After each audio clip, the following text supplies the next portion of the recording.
The most important thing for our design was to find a way to capture the magic of plants in a physical experience.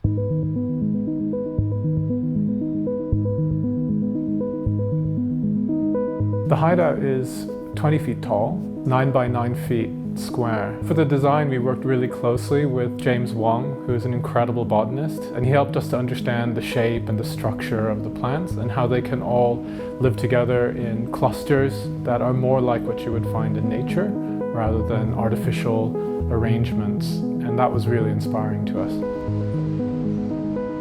I think it's just the perfect place to demonstrate the incredible power that plants really have for our mental well-being. You know, you step inside this kind of brutalist looking building and you're just surrounded by an infinite sea of green. You can almost feel your blood pressure drop.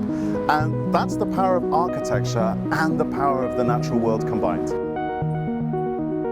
I think we've all started to come to the realization of just how important nature really is. But when you walk in a forest, it is beautiful, but you're sort of appreciating that in quite a passive way. It's almost like you're seeing that green on a screen, whereas with houseplants and with indoor gardening, you're actually co-creating that incredible view. You're surrounded by nature and you have a hand in shaping that nature. It's two powerful therapies combined into one. It's all about making people let go of their anxiety and take a bath in nature. So what we've done in this case is we've focused a lot more on the plants themselves and the lighting, which is really classic connection to nature.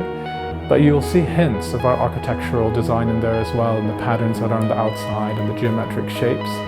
We tend to do a lot of that kind of work in our projects where we mimic nature in the architecture itself. I hope that by having done this project together, that everybody will take something special away, whether it's a good memory or a beautiful snapshot or an idea for something to do at home. But most of all, if people can find that chance to reflect on what it would be that could bring a little bit of magic and a little bit of healing into their own space, in their own homes and in their own office, I think that would be really a great result.